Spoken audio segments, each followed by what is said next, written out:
Are you ready for the Rise of Incarnates? Sounds like a damn monster movie. It's also a pretty good video game. Tell me about Rise of Incarnates and who are these Incarnates?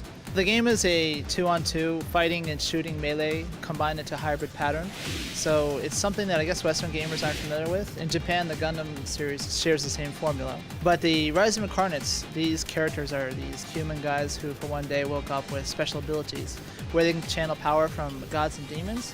All of them, they have unique abilities. Some can transform into demons, some can summon a deity to fight alongside of them. Others will transform into a wolf, so we got a lot of cool characters. So where did you guys come up with the idea for these characters, and how did you figure out that this was something you could put together?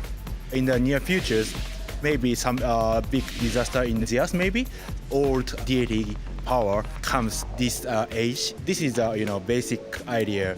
It's kind of a blending of old mythology with the near future, a realistic environment. So it's kind of a melding of those two. Can you talk to us about some of the settings that we're going to see within the game? We have the 3 maps. It's New York and Paris and London. All 3 cities are very distracted. For example, London, in the center of London, there is some big volcano. The environments are, real-world cities, so people be used to it. You have a Big Ben. We have a big satellite beam that destroys the Arc de Triomphe. Yeah. There's real-world locations that people are used to, but you can blow it up and destroy it. Talk to me about the different combinations of characters and how picking specific characters might change the way the game plays.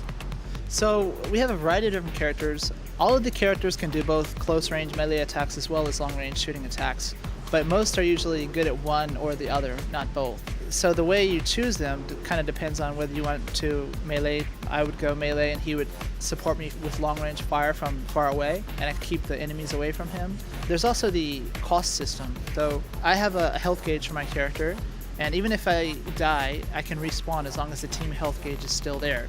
But each time I die and respawn, that takes away a little bit from the team health pool. And one character like Lilith might just take a little bit, but she's not as strong. She's very quick, but not as much health. Or I could use Odin, a big, powerful guy with lots of health and firepower, but he has 3 bars, and if I die with him, it takes a lot off the team pool. So part of it is, are they melee, are they long range, are they quick, or also the cost, is it a low-cost character, are they both 2 costs? Because if I have 2 high-cost characters, 1 death each finishes the match. But if I'm like the Lilith, the low-cost one, I could die 5 times and still not lose. It's really about your playstyle and how that works with your partner, and then the cost system about how efficient it is.